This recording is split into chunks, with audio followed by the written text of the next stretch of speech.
Every day, more people die of starvation from the Israeli-imposed aid blockade on Gaza. Even more are killed at so-called aid distribution sites run by US-Israeli military personnel and contractors. They herd people like cattle through narrow corridors and metal fences and shoot at them, leaving 900 people dead since the sites opened in May. Under these conditions, 2.2 million Palestinians in the Strip are left with practically nothing. Not nearly enough food, medicine, or water, or cash to buy it when it is available. Khalid Wishah is a government employee. He's unable to provide for his family of 6, not just because of the brutality of war and the Israeli-imposed hunger, but because he can barely get his hands on his own money. He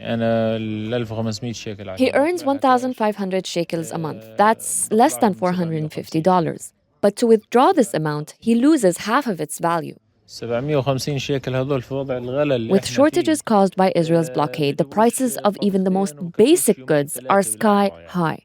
The 750 shekels Khalid gets are barely enough for 2 meals, he says, and that doesn't even include chicken or meat. When my son asks me for a shekel, I am ashamed of myself. The bleak economic landscape has turned cash in Gaza into an expensive commodity, one in short supply. The longer the blockade lasts, the more costly it becomes to get money, even when it's your own. Banks have closed because of the war. Instead, black market cash merchants stand in front of the closed banks and sell people physical, hard cash, but with commission fees of up to 50%. Thieves, Khalid calls them. But with cash being the main currency in the Strip, he doesn't really have a choice.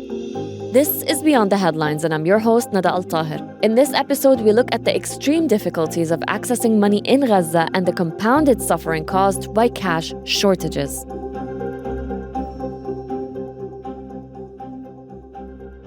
To get the cash, Khalid uses his bank app to send the amount in digital form to one of these traders. He'll try to haggle and bring the fees down to 40 or 45%, but it doesn't necessarily work.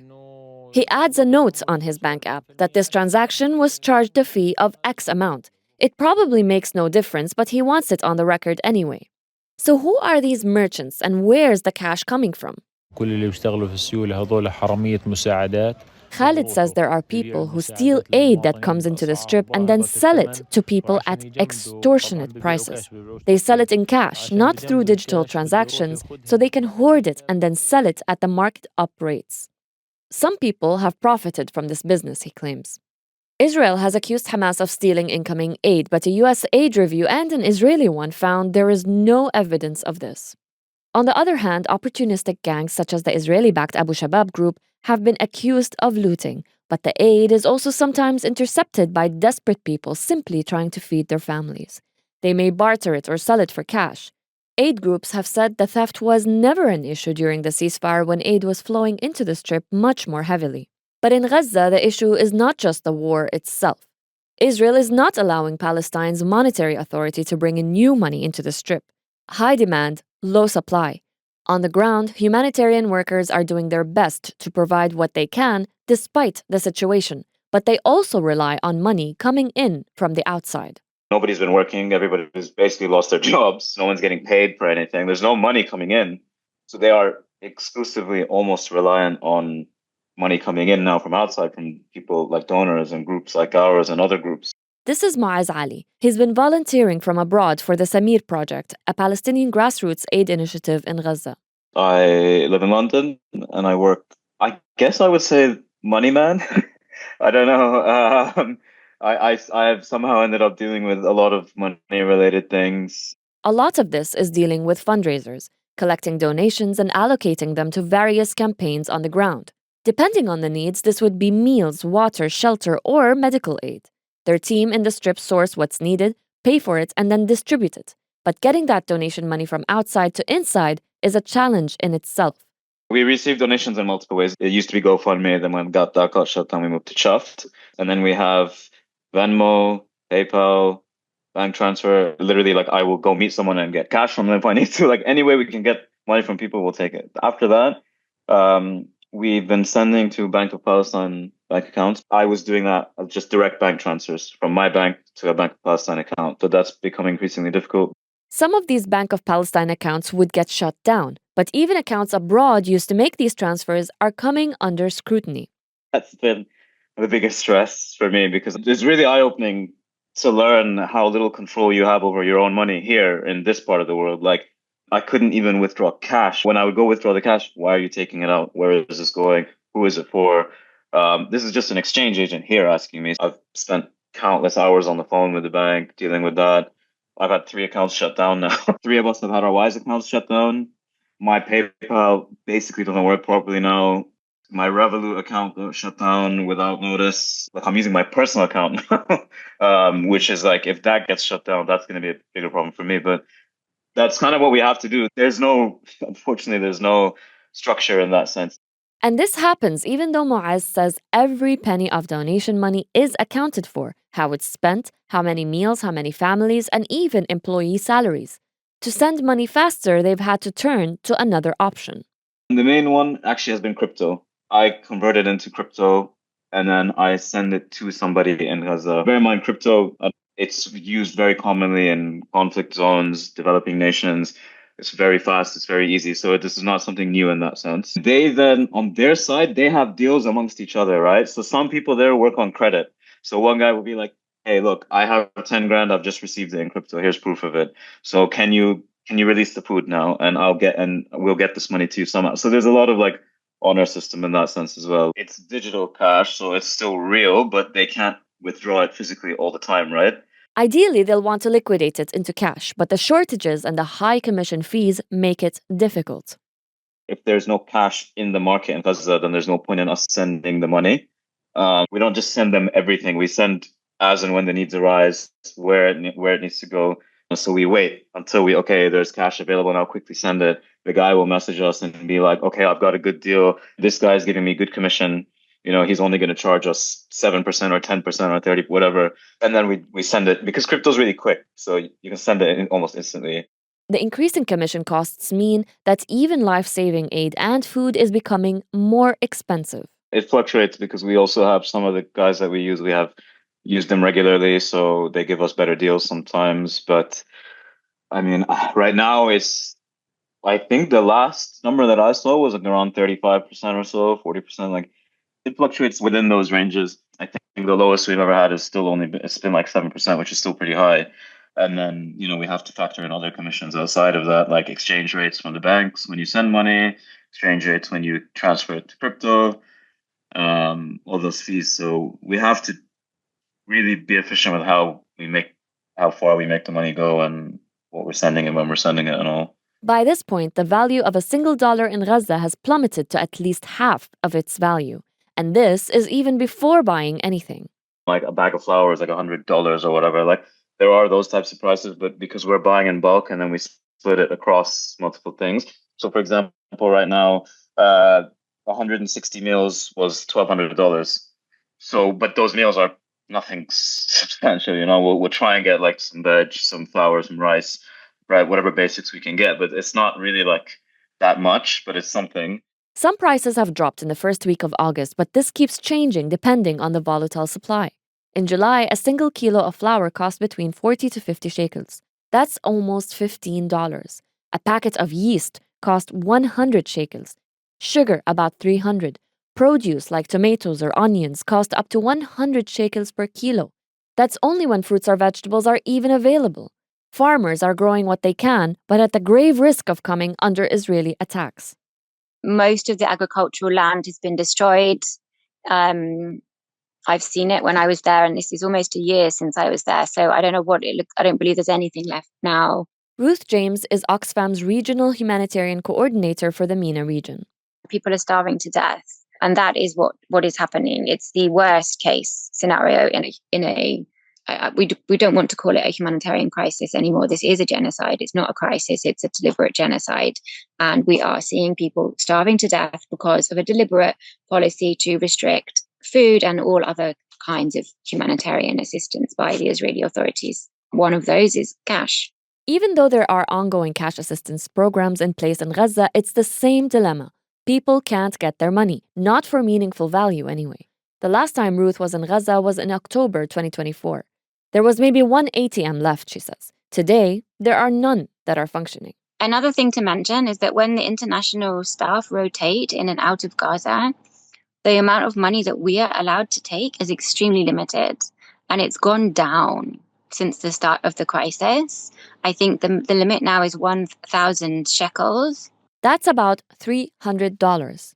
This is very closely monitored by Israel at the crossing between Jordan and the West Bank, and also the crossing into Gaza. And if you're found to have more money, you will be rejected. And that money, it's not even actually enough to feed yourself while you're there. So with the prices escalating in the way that they are, we were estimating it's about $100 a week just for us to feed ourselves. And we're going in for between 6 and 8 weeks, but we can only take $300 with us. Ruth says they were never given any reason for this by Israeli authorities. But since October 2023, there have been no new cash injections into the Strip. The Palestinian Monetary Authority, which is basically Palestine's central bank, has been suspended by Israel from making any cash transfers. This has cut off Gaza's access to liquidity. There were efforts to get people to transact through electronic wallets instead, but it's not that easy. So online, it's possible to do stuff. But if you try to imagine how it is in Gaza, like the way that people are making things work is quite incredible. You know, people get little solar panels and they set up charging stations and they've managed to make online payments, and people are finding workarounds. And the online system, as long as you can connect to it, it still works. But with electricity scarcely available and phone networks patchy at best, on top of Israel's telecom blackouts, this is not always an option. And with cash becoming a more precious and rare commodity, people prefer to trade in cash and may mark up the price of a digital transaction to incentivize physical payments instead. This is all compounded by an endless string of challenges. Just getting to a cash agent is considered a big achievement. There are no cars, there's no transport, there's no fuel. So there are donkey carts and they can move people around. They cost money. They're very overloaded and they're very slow. And that's not to mention the danger. Any movement is dangerous. It's dangerous staying still. It's all dangerous. But, you know, you may increase your chances of being in an airstrike or some kind of violence if you move. And then there's the displacement. Since the start of the war, the population has been uprooted time and time again under Israeli military orders, which may soon amount to a full reoccupation of the Strip. Each time, people settle in a new makeshift shelter in an unfamiliar place. I imagine that it's really difficult for people to know where to go because everyone's being displaced all the time. Everyone's being evacuated all the time. You think you know where something is, and maybe they've been evacuated or you've been evacuated, people talk to each other and they'll be like, okay, you know, you can go there. There's this guy here. Maybe they're doing cash out. But it's, again, you know, there's nothing normal about this way of functioning at all. Nothing normal. The scale of destruction across the Strip is haunting. We can see in aerial images, it's a wasteland. But what we can't see in those pictures are the individual lives of people who have lost their homes and the very material things that their lives were made of, tangible things, including cash. Maybe it was destroyed, or maybe they've had to leave it behind. People have lost kind of all of their belongings when they've evacuated, which presumably means they've lost money as well.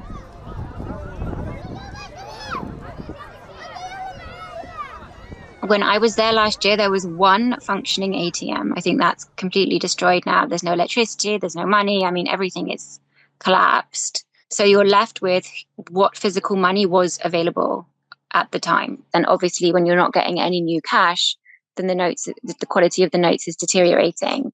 كاش ورق مهري بنشف ريقنا في السوق. Khalid says the money that he gets from the cash agents is so overused that vendors in the markets are rejecting it. They'll over-inspect it just to find a fault in it, he says.